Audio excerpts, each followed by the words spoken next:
This is Dorothy Jones. She was the director from 1999 to 2008 for the Westminster Bell Choir.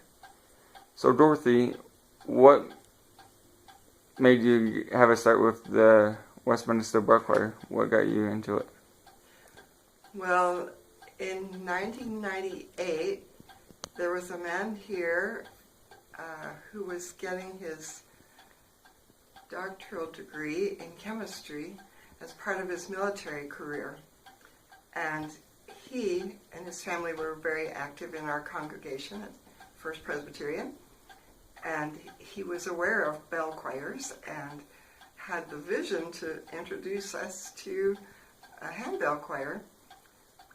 He started with 2 octaves of hand chimes, and because those cast bronze handbells are very expensive, he searched on the internet and found a used pair that was a used set that was for sale.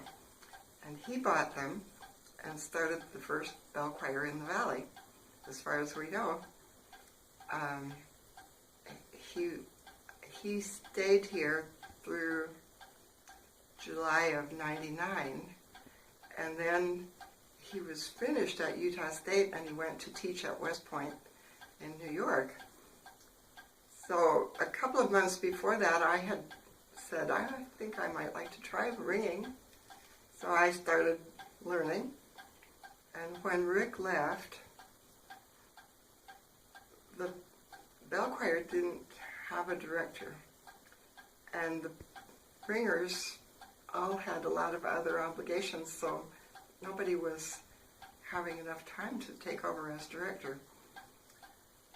I knew it was a good thing, and I didn't want to see it die. So I said, well, I'll just help lead until you find somebody who can do it. And it was a learning curve, but the ringers were very patient, and 9 years later I retired as the director, so I had a lot to learn, but I loved it. It was a great experience. What was your favorite experience about directing the bell choir? Well, it's such an uplifting sound, and the ringers were wonderful to work with, and at that time, much of the music was sacred music, arrangements to play in church services, but also there were some secular pieces, and through the years, the music became more complex, and the introduction of mallets and percussive effects with the bells made it even more interesting. So we could produce a more complicated sound and just beautiful music. The sound is great. When did you add more octaves and bells and chimes to the bell choir? Well, as the interest grew, we received some memorial funds or anonymous donations, and we regularly had support from the Presbyterian Church budget. The congregation has a great record of good music programs. In fact, at this point we're raising money for refurbishing of the organ, because it's the 3rd largest pipe organ in the valley, and it's in need of repairs and refurbishing. So there's a history of supporting music in our congregation. And even before I was involved at all, the bell choir played for the first community Christmas concert put on by what became the Cache Community Connections, an interfaith organization involved trying to make better relationships between all faiths in the valley. Every year, the bell choir has participated in that concert, and by 2000, it became a fundraiser for the Cache Community Food Pantry.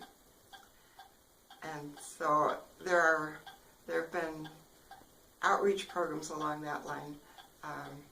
The Tabernacle became kind of a center for community concerts, and we were invited to do a Christmas concert there every year. And since Cathy has taken over as the director, they also do one in the summer, I believe. The group has just grown, and Cathy has been a great leader. As far as the bells, we've had support from the congregation and gifts, and Cathy has continued that tradition to add more octaves of handbells. They're very expensive. They're cast bronze bells, and unless you have a big foundation behind you, it takes time to build up a several octave assortment of bells.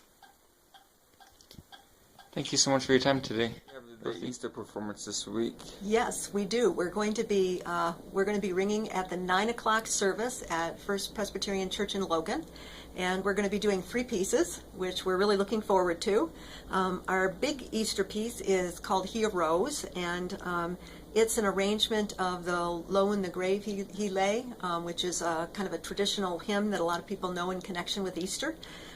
And it uses all kinds of bell techniques. It uses thumb dams, uses regular ringing, uses some chimes as well as the English handbells, and it's arranged by Susan Nelson, and we've done a number of pieces by this arranger. We like her work.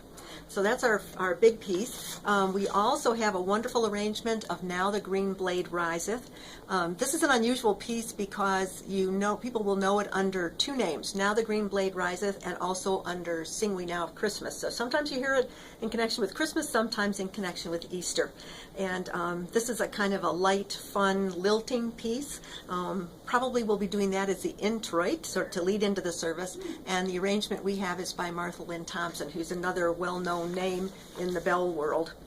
And the third piece we're doing is actually going to be rung by a bell sextet, and it's called An Easter Story. And this one is kind of cool because it starts with Palm Sunday, leads through Good Friday, and then ends with Easter. So it's a medley. Starts with All Glory, Laud, and Honor for the Palm Sunday.